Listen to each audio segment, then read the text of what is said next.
Hey YouTube, my name is Marita and welcome to another edition of the Nurse Lounge. In today's edition, we are talking about microaggression. I had a viewer who watched my Being a RN While Black, I believe part 2 video, who suggested that we do a video, or I do a video on microaggression and to explain what it is for those who do not know and basically talk about what we can do about these types of microaggressions, because he even stated that there are many of us who may not be aware that we are being treated as such. So if you want to see what microaggression means and how we can handle it as minorities, stay tuned. Where my girls at? It's going down, down. Where my girls at? It's going down.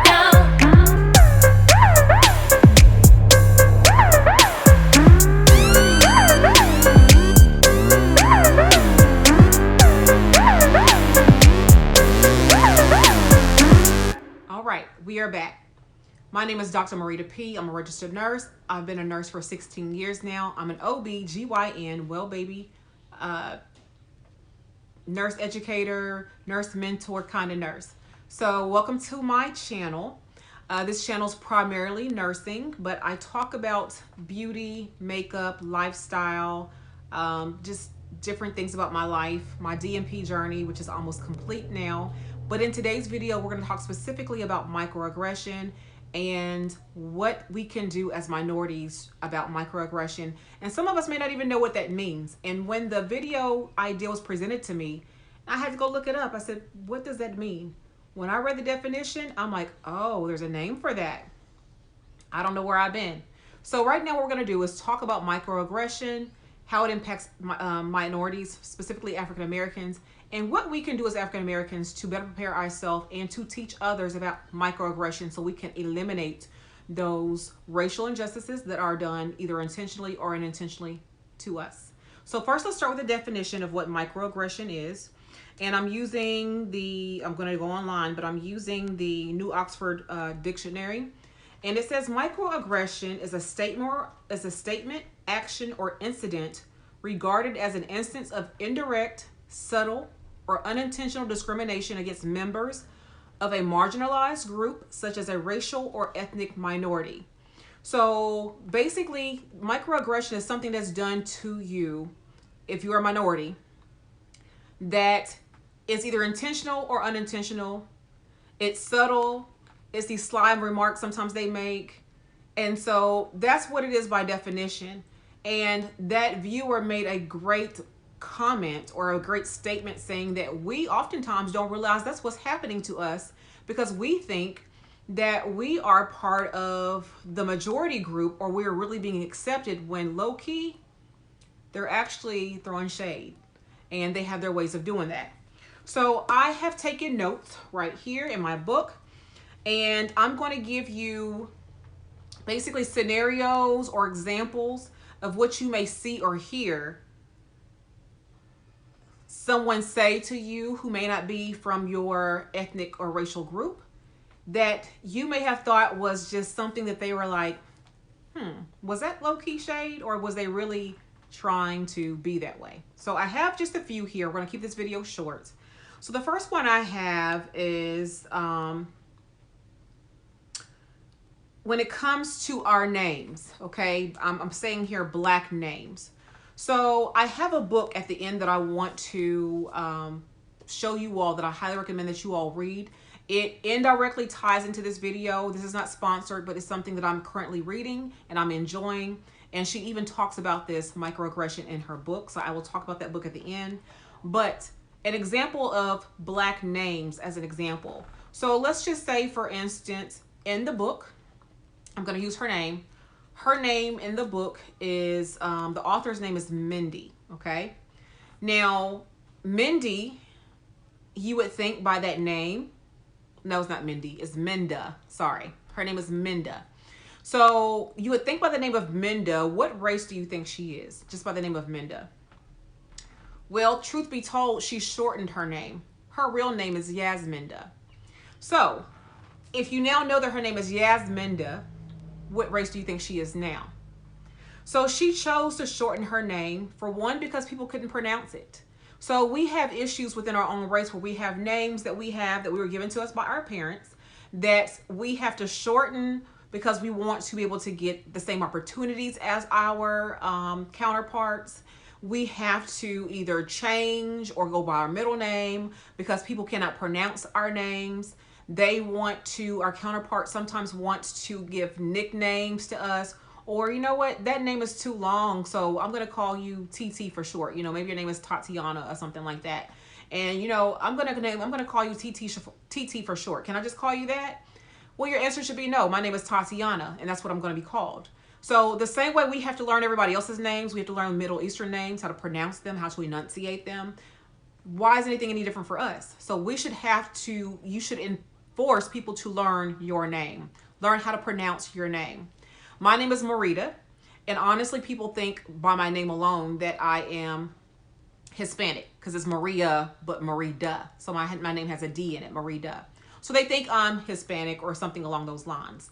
So when we have, you know, maybe you're in class or they're going down a list of names and then they get stuck silent. I already know they're at my name because they can never pronounce my name correct.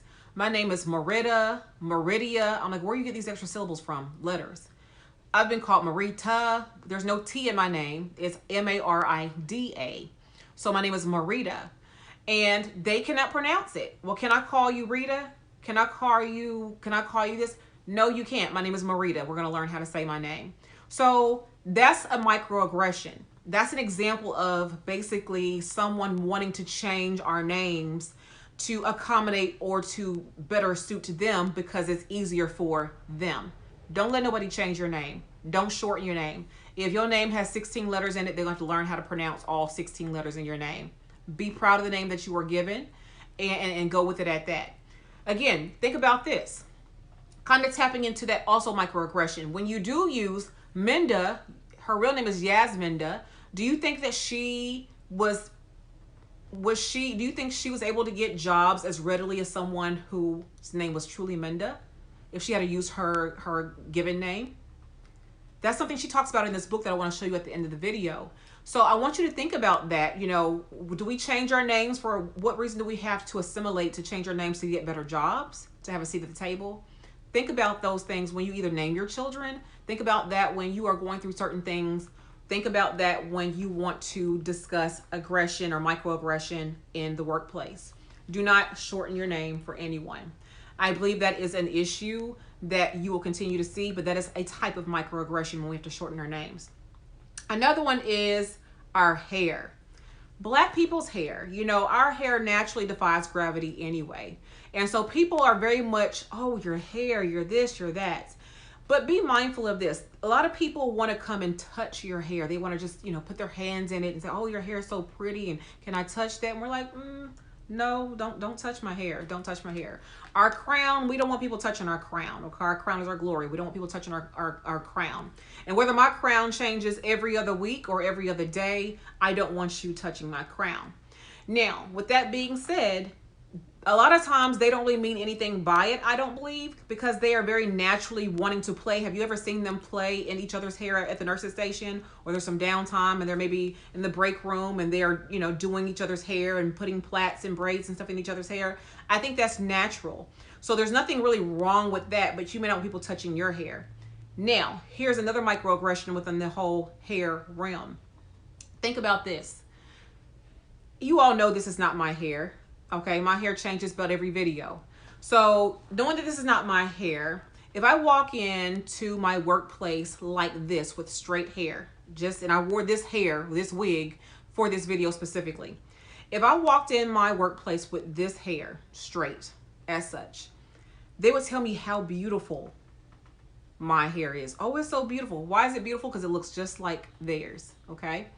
But let me walk in with a more textured hair style or natural hair or wig, okay?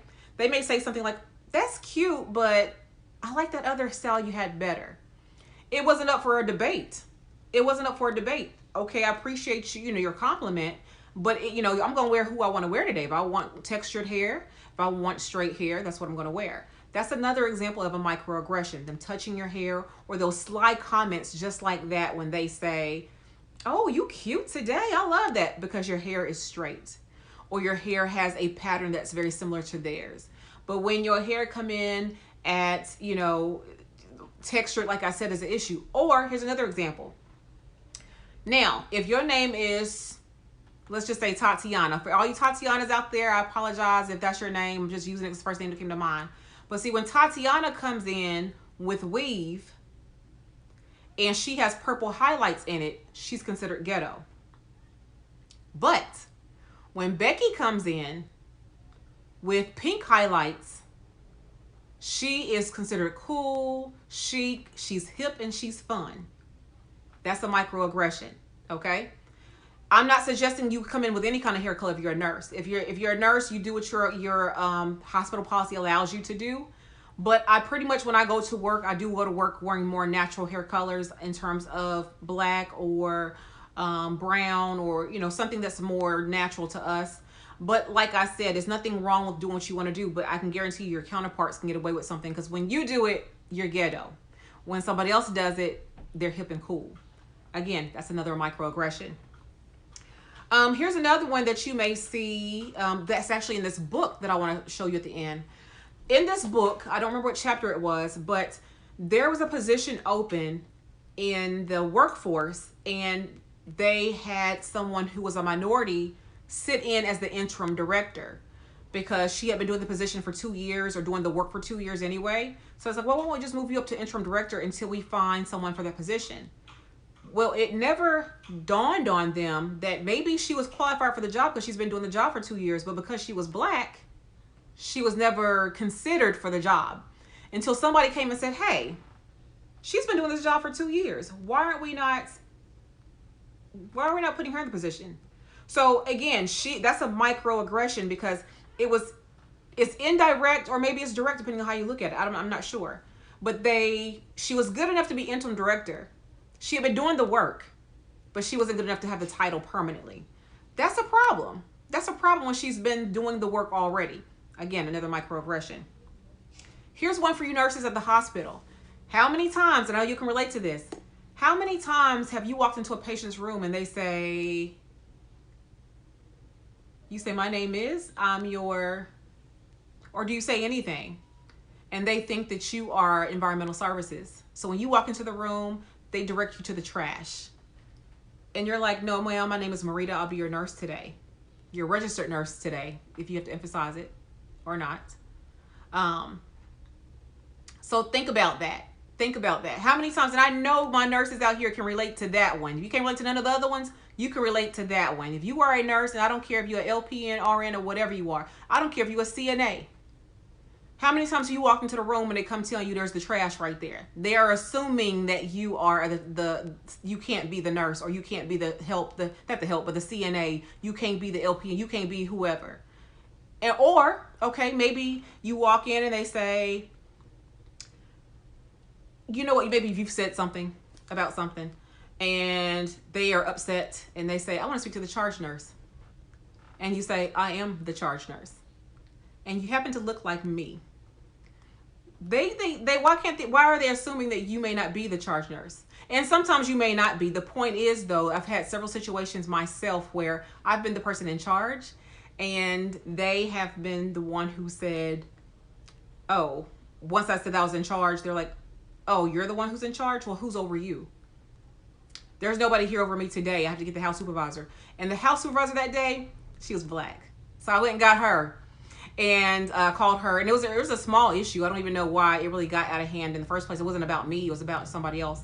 And they wanted it resolved the way they wanted it resolved. But anyway, it ended up in our favor once they saw me, the charge nurse, and the house supervisor, who happened to be African-American herself. Yeah, it's a different vibe. So I know some of y'all can relate to that. That, my friends, is a microaggression. Here's another one. Silent during racial injustice. Now, I know you all understand what that means because I've seen it on the Facebook feeds. I've seen it on my Instagram feeds. Silent during racial injustices. So think about what that means in terms of the people that you thought. You've been co-workers with these people. Matter of fact, I have a video that I'm going to either put in the cards or link it at the end where I had said, do I talk about race relations at work or something along those lines? I'm gonna link that one at the end of this video. And when you start hearing silence for issues that should impact us all, that is a microaggression, believe it or not, because it is direct silence about an issue that impacts all of us. Think about that. So my thing is this. I know there's certain conversations that should not be had at the workplace, and I get that. But if you're going through your Facebook feed or your Instagram feed, and the people who got something to say about everything don't have nothing to say about this, silence is a form of communication, okay? Communication doesn't have to be verbal like I'm speaking now. Silence is a form of communication. It sometimes tells you what they are not thinking or are thinking. Silence is a response, okay? That is a microaggression. Here's one more that I have. Don't accept the blame about something that you didn't do.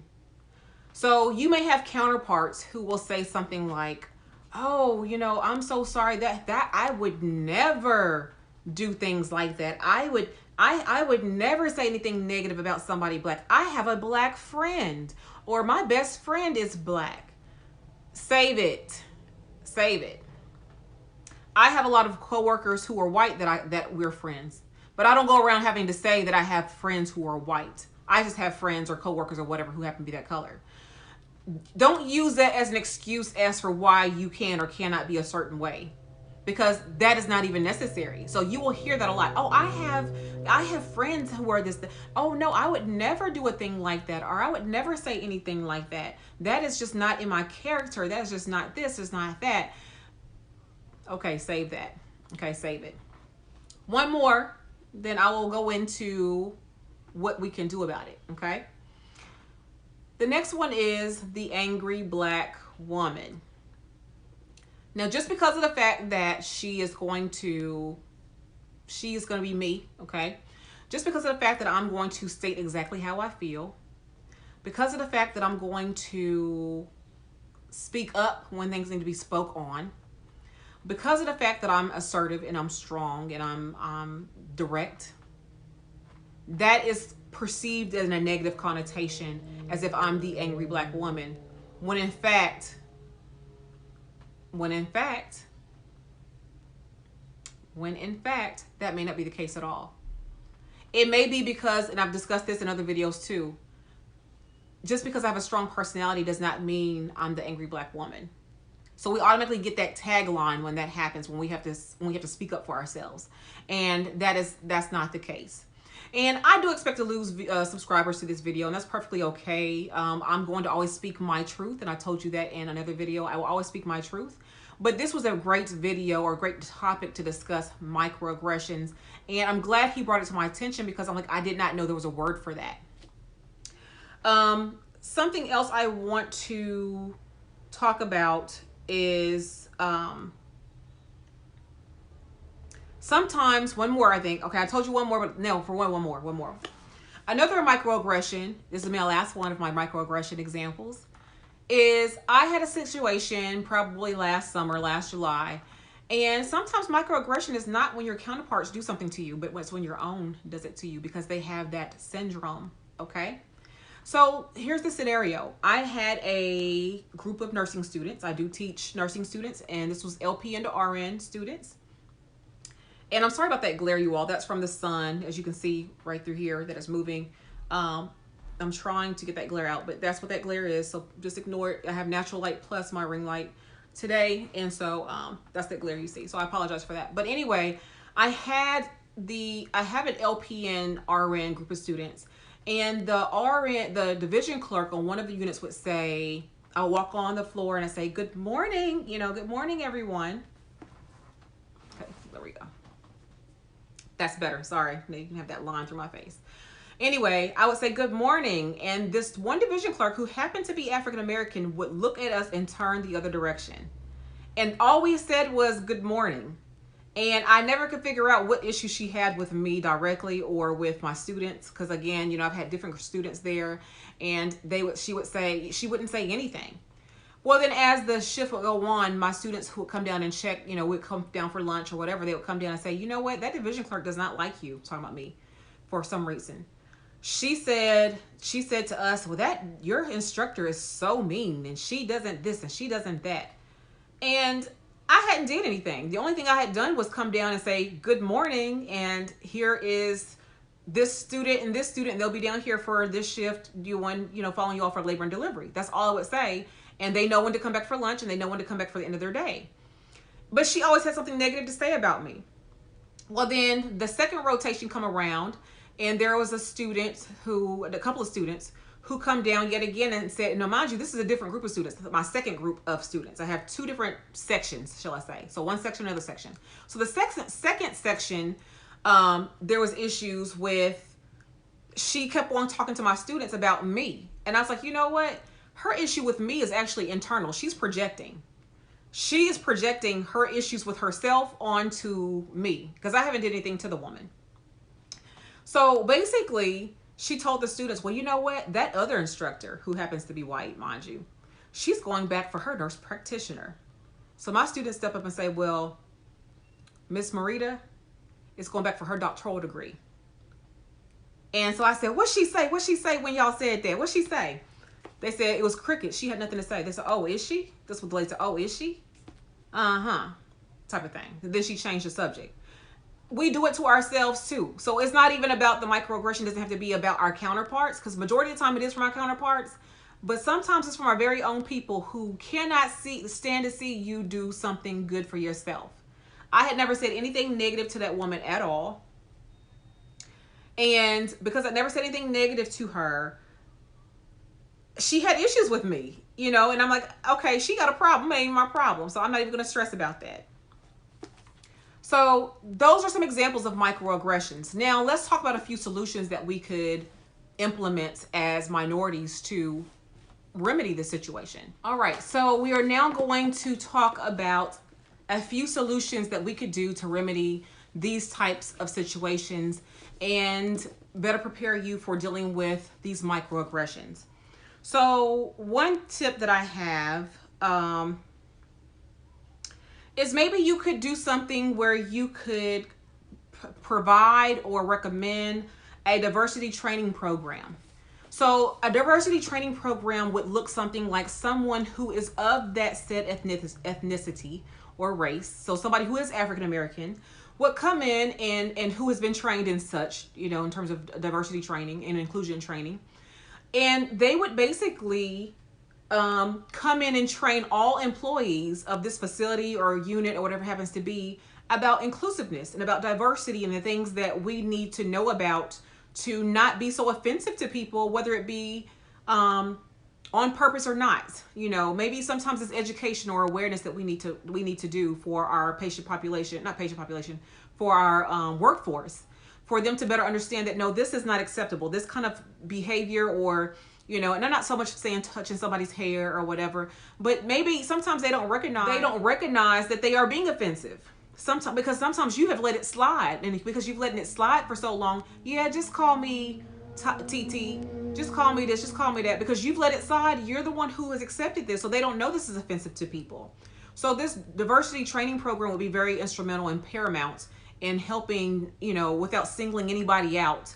That way everybody comes to the same classes and they learn the same things, and they can take time to think about what it looks like and how impactful it is to hear someone say this is not acceptable to a group of people and they don't really appreciate it, and ways we can say, hey, call her by her whole name, learn her whole name, make the training fun. Let's go around and do an icebreaker. Let's go around and talk about our names and what our moms named us and how to pronounce, have these kind of conversations that need to be had. Again, diversity training program would be a great option. Now, another one would be, this is something you could do if it's one-on-one.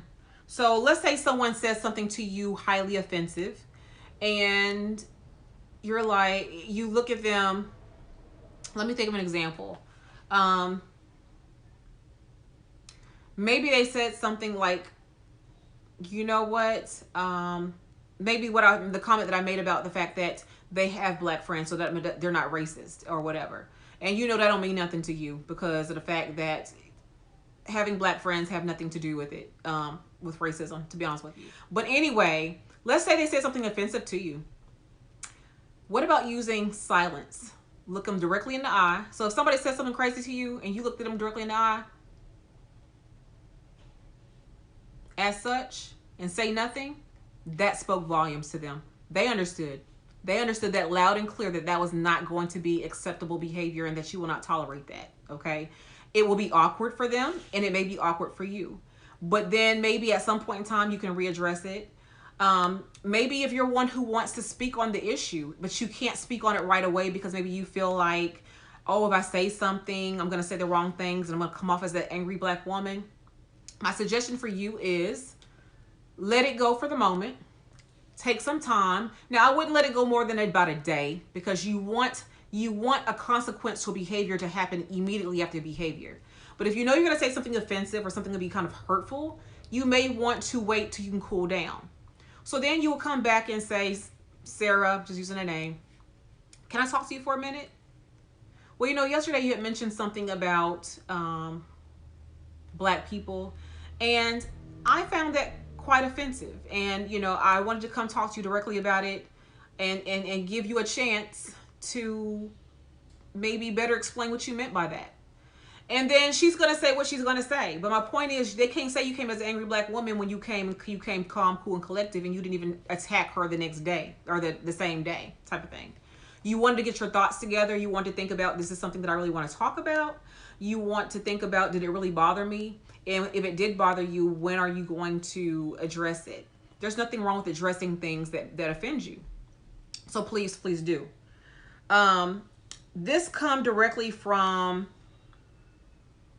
This next suggestion came directly from a friend of mine, a soror of mine actually, who attended a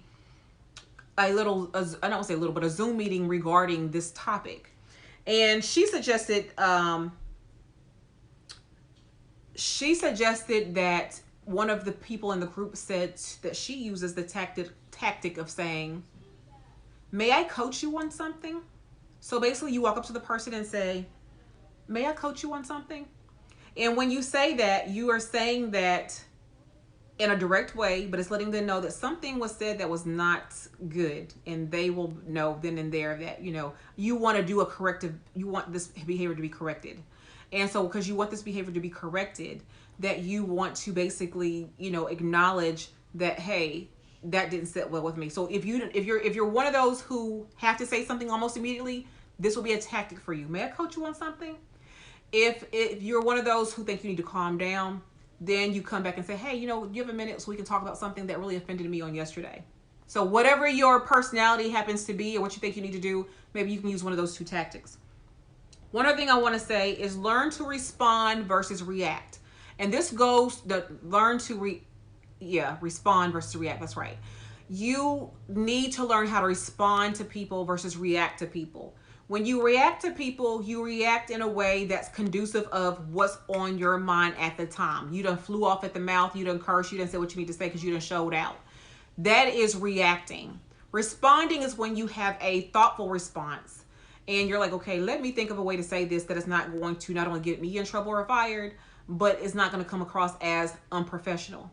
And unfortunately, we have to censor and filter the things that we say because of the fact that we don't want to come off in such a manner, okay? So another example of respond versus react, something very basic that will help you understand this concept is when someone says, good morning, how are you doing? And you say, oh, I'm fine, thank you, and you? That is a reaction. That's a reaction because it's natural to us. We say it all the time. If someone says, hey, how are you doing? I'm fine, and you? Or if someone says, thank you, naturally what you say, you're welcome. That's a reaction. We do that just like that because we just know that's what we do. Now, a response, let's say they say, good morning, how are you? And you say, girl, let me tell you. well, my boyfriend did this, and then I'm about to quit this job, and let me tell you what happened to my car, and then this, that is a response, because they wasn't expecting that. For one, they wouldn't ask for all that. They just wanted to know how you was doing, and as a statement, as a greeting that we typically do. When you start saying all that, you are responding, because you now have thought about what you want to say. You know you got things going on. You didn't leave it simply, oh, I'm good, and you type of thing, or thank you, or whatever happens to be. That is the difference between a response and reaction. So learn how to respond and not just react. When you just react, you are not as polished. You are not typically on your best. Typically, you are not poised, and you're not professional, typically. Some people can come back with a retort that's just like that, and it be put together like that because they think fast. But some of us don't think fast like that. So we have to come up and think of something, think of something. That's why I say sometimes it's better for you to come back and say, hey, the next day or later on that day, something you said earlier really offended me, and I would really like to talk to you about it. And that's a solution for you. And then sometimes, when it comes to microaggression, depending on what area you're working in, sometimes it's better just to move out the environment altogether. So think about that. Do you want to be in this work environment any longer?